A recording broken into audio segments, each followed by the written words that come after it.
On va terminer avec une petite blague, quelque chose de drôle, quelque chose que toi, tu as vécu, moi aussi. Puis on parle de ces lignes, les lignes du jour. C'est pas un secret, là. T'sais, on sait qu'à chaque jour, à chaque matin, vers 5h30, 6h, il y a un courriel qui rentre. Mais c'est le cabinet c'est le cabinet du premier ministre qui... Ou des fois, c'est même par le bureau du whip. Je pense qu'on les recevait. Je ne me rappelle pas, mais de toute façon, il y avait... Ouais. Les députés le recevaient du bureau du whip, mais généralement, ça venait après l'envoi du cabinet du premier ministre. Donc, en fait, juste pour mettre tout le monde en contexte, oui, tous les matins, le cabinet du premier ministre envoie des lignes de presse au sujet, en fait, sur divers sujets qui sont d'actualité, les envoie aux divers ministres et effectivement aux députés de leur caucus, de manière à ce que s'ils sont questionnés par des journalistes dans les corridors de l'Assemblée nationale, qu'ils soient en mesure de donner un minimum de réponses et aussi pour que le message soit un peu cohérent. Puis, Exactement, tout à fait. Et c'est le cabinet du premier ministre qui récolte toutes ces lignes-là, puis qui les envoie. Sauf que là, le cabinet de M. Trudeau a fait une petite... Legault. J'ai dit de M. Trudeau, pardon. De M. Legault. Le cabinet de M. Legault a fait une petite erreur, a envoyé ces lignes de presse-là, destinées au ministre de M. Legault et aux députés de M. Legault, les a envoyés à qui?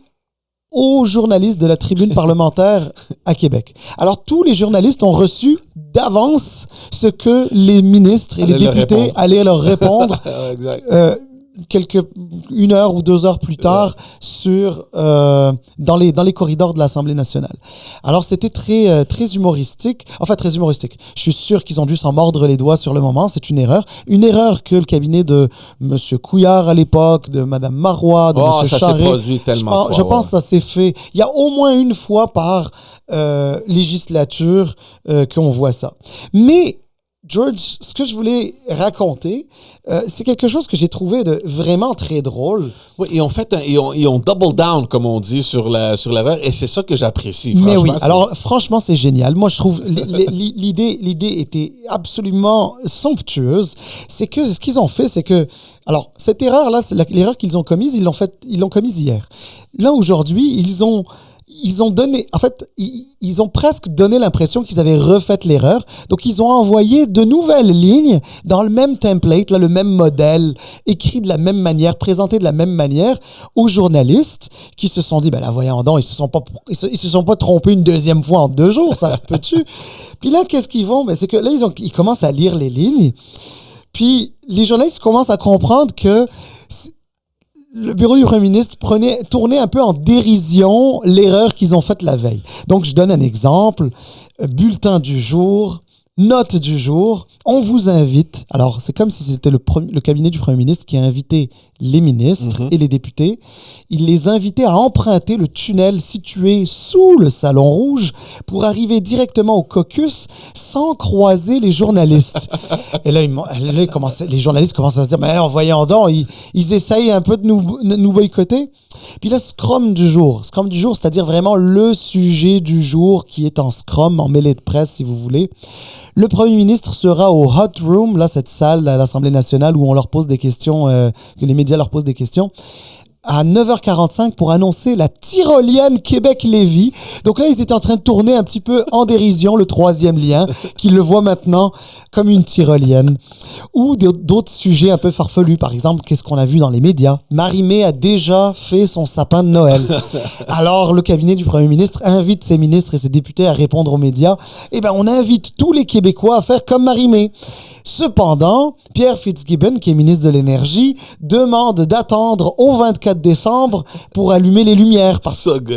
En lien avec Pierre Fitzgibbon qui a invité les Québécois à lancer leur lave-vaisselle la nuit parce que ça consommait moins d'électricité et qu'il y avait moins de pression sur le réseau électrique.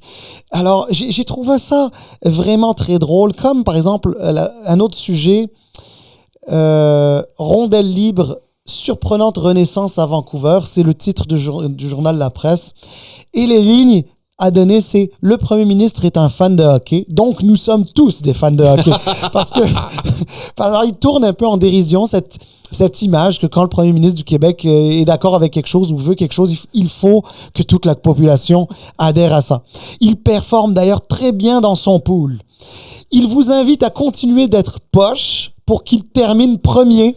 C'est un peu comme la situation politique là actuellement, c'est-à-dire qu'il n'y a pas de parti politique fort, ce qui lui permet à lui d'être bon dans les sondages. C'est notre sport national, nous sommes nationalistes. Alors écoute, j'ai trouvé ça bon. Très humoristique.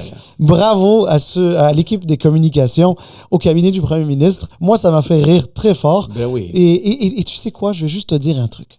Ça, et là je suis un peu plus sérieux en le disant, lorsqu'on est capable de faire de l'autodérision, lorsqu'on est capable de rire de nous-mêmes, ça veut dire quoi? Ça veut dire qu'on est conscient de nous-mêmes. Et c'est l'une des choses les plus importantes en politique, d'être conscient de soi-même. Les partis politiques qui ne sont pas conscients d'eux-mêmes, généralement, se cherchent des chefs, se cherchent des messies, se cherchent des rapports, se cherchent des trucs.